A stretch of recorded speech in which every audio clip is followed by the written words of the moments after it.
Welcome to channel. ఈ రోజు మనతో పాటుగా రమ్మగారు ఉన్నారు. నమస్తే రమ్మగారు. నమస్తే జయ. రమ్మగారు, భార్యాభర్తల మధ్య లేకుంటే పెళ్లి కొడుకు పెళ్లి కూతురు అనుకుందాం, వయస్సు తేడా అనేది అసలు ఎంత ఉండాలంటారు? ఎంతైనా ఉండొచ్చు, ఎంతైనా ఉండకూడదు. ఇదివరకేంటి ఇప్పుడేంటి? పాత రోజుల్లో 3 ఏళ్ల ఆడది 30 ఏళ్ల మగవాడు అనేవాళ్ళు జయ. నిజంగా మీరు ఎవరైనా విన్నారో లేదో, ఎప్పుడు వినలేదు. నీ మొహంలో రకరకాల ఆశ్చర్యార్థకాలు కనపడతాయి. 3 ఏళ్ళు 30 ఏళ్ళ 3 ఏళ్ల ఆడది 30 ఏళ్ల మగవాడు అనేది శాస్త్రం. అట్లా చేసేవాడు పెళ్ళిళ్ళు. మరి 3, 4, 5, 6 ఏళ్ల పిల్లకి అలా పెళ్లి చేస్తే 12, 13, 7 రాగానే పిల్ల పెద్దదవగానే పంపించేవాళ్ళు.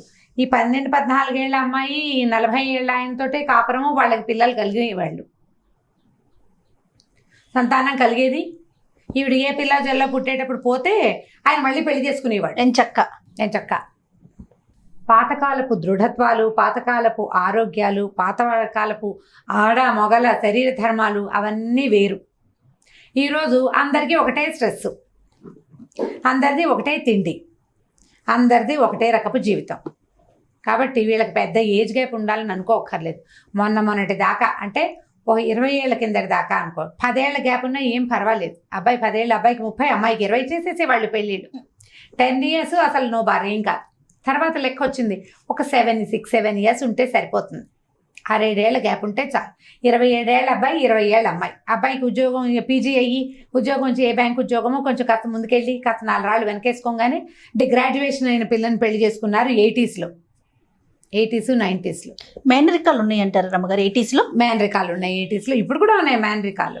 అప్పుడు కొంచెం ఏజ్ ఎక్కువైనా కూడా మన ఇంట్లో మనిషే కదా అని అట్లా ఇచ్చేసి, బావలకి మామయ్యలకి 10 ఏళ్ళు, 12 ఏళ్ళు, 13 ఏళ్ళు, 9 ఏళ్ళు ఆ గ్యాప్లు ఉన్నా ఇచ్చి చేసేసేవాళ్ళు. అదొక పంధ, అలా నడిచేవి. క్రమంగా ఏమైంది, మనకి 80s, 90s నుంచి క్లాస్మేట్లు పెళ్లిళ్ళు చేసుకోవటాలు వచ్చినాయి. మన సినిమా కథలన్నీ చూడండి, ఒకే క్లాస్ వాళ్ళు, వీళ్ళిద్దరూ ప్రేమించుకుంటారు, పెళ్లి చేసుకుంటారు. అమ్మాయి ఏదో వినయంగా వందరంగా ఉంటుంది, అబ్బాయి సుపీరియర్ హీరో లాగా ఉంటాడు.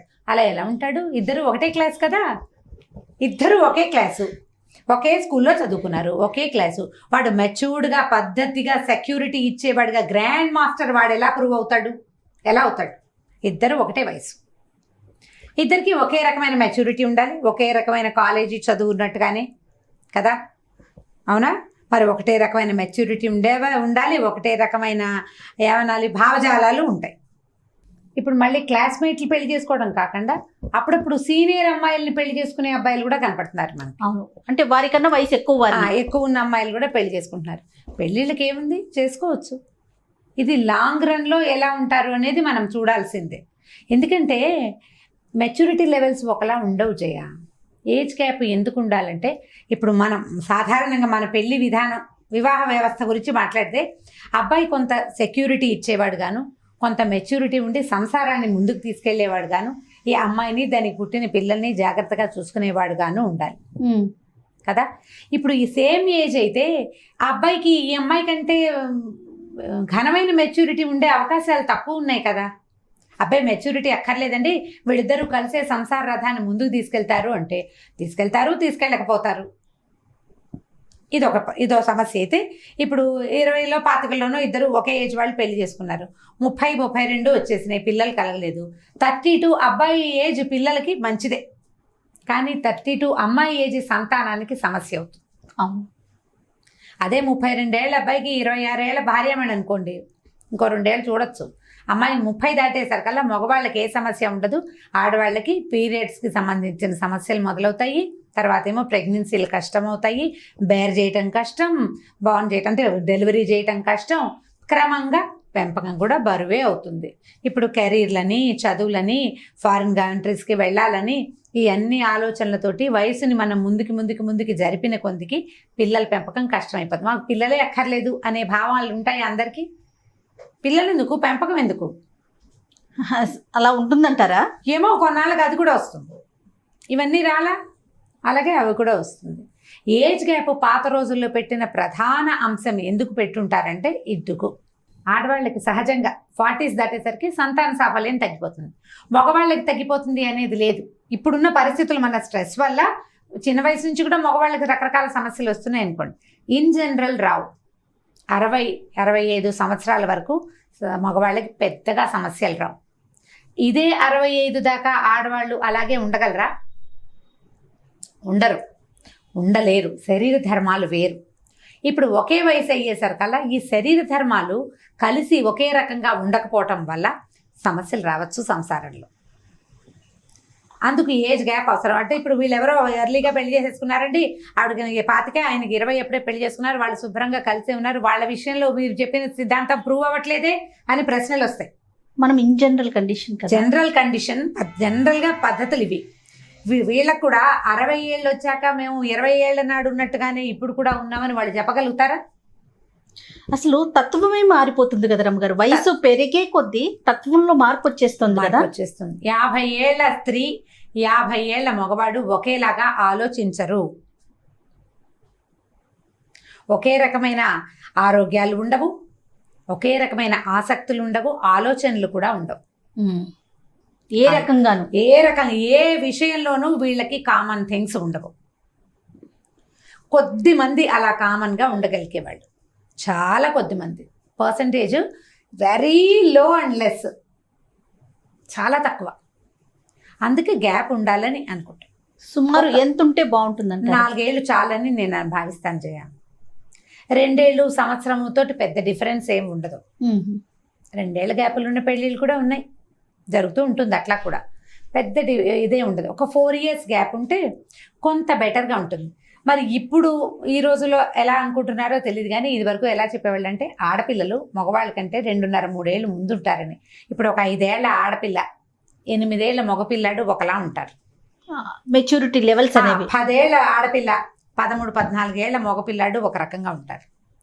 15 ఏళ్ల ఆడపిల్ల 15-16 years ఉన్న పిల్ల ఇంచుమించు 19-20 సంవత్సరాల మగపిల్లలకు ఉండే మైండ్ మెచ్యూరిటీ ఆడపిల్లలకు ఉంటుంది. వీళ్ళు ముందే బుద్ధి వికసించి ఉంటుంది. పిల్లల యాక్టివిటీస్లో, వాళ్ళ తత్వాల్లో, వాళ్ళ జాగ్రత్తల్లో అవి కనపడుతూ ఉంటాయి. మరి శరీర నిర్మాణమా, ప్రకృతి ఆ రకంగా పెట్టిందా, లేకపోతే మనమే అట్లా అలవాటు చేస్తాం ఆ పిల్లలకి? ఆడపిల్ల వేరు మగపిల్లాడు వేరు అనే భావజాలాలు పెంపొందించడం వల్ల అలా వచ్చేసిందో. కానీ ఒక 25 ఏళ్ల ఆడపిల్ల 25 ఏళ్ల అబ్బాయి ఇద్దరిని పెడితే అబ్బాయిలో ఉన్న ఆటకాయితనం అమ్మాయిలో ఉండదు, కనిపించదు. 25 ఏళ్ల అమ్మాయికి వీళ్ళిద్దరికి చెరుకో చంటి పిల్లని ఇచ్చి ఎత్తుకోమన్నాం అనుకోండి, ఇది జనరల్గా చెప్తున్నా. 25 ఏళ్ల అబ్బాయి ఒక అరగంట తర్వాత వాడిని ఎవరికి ఇచ్చేద్దామా అని చూస్తాడు. అదే అమ్మాయి అయితే వాడికి శుభ్రంగా అన్నం పెట్టి నిద్రపుచ్చేస్తుంది. రెండో పిల్లాన్ని కూడా తన చేతిలోకి తీసుకోవడానికి రెడీగా ఉంటుంది. ఆ డిఫరెన్స్ ఉంటుంది, ఖచ్చితంగా ఉంటుంది, గ్యారంటీగా. కాబట్టి ఒక 4 ఏళ్ల గ్యాప్ అయితే బాగుంటుంది అని అనిపిస్తుంది. ఇప్పుడు క్లాస్మేట్లు పెళ్ళిళ్ళు చేసుకునే వాళ్ళు ఏం చేయాలంటే చేసుకోండి, మేమేం చేస్తాం దానికి. క్లాస్మేట్లు, ఆఫీస్లో కలీగ్స్ పెళ్ళిళ్ళు చేసుకుంటూనే ఉన్నారు. ఫీల్డ్ లో వర్క్ చేసే వాళ్ళు, ఒకే ఫీల్డ్ లో వర్క్ చేసే వాళ్ళు, ఒకే వయసు వాళ్ళు, కొండకు అమ్మాయి పెద్దవాళ్ళు, మీరు ఒకళ్ళనొకళ్ళు కలిసి ఉండాలి, మేము వీళ్ళతోటే కలిసి ఉండాలని మీకు ప్రేరేపణ లోపల నుంచి ఒక ప్రేరణ ఉన్నప్పుడు ఉండండి. దానివల్ల మీ ఫ్యూచర్కి ఏ ప్రాబ్లము రాకుండా జాగ్రత్త పడండి.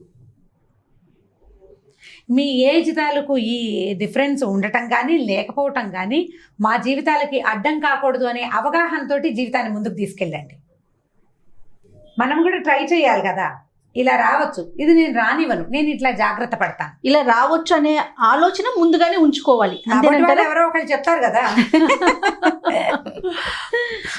ఇప్పుడు నేను చెప్పను, నీ ఫ్రెండ్కి నువ్వు చెప్తావు, జయ ఫలానా అబ్బాయి నేను ప్రేమించుకుంటాం, మేము పెళ్లి చేసుకోదలుచుకున్నాం, కానీ అబ్బాయి 2 ఏళ్ళు చిన్నవాడు నాకంటే, ఏం చేయాలంటే అమ్మో చిన్నవాడైతే అలా వస్తుంది ఇలా వస్తుంది నేను చెప్తాను. నమ్మగారు నాకు చెప్పారని చెప్తాను నేను.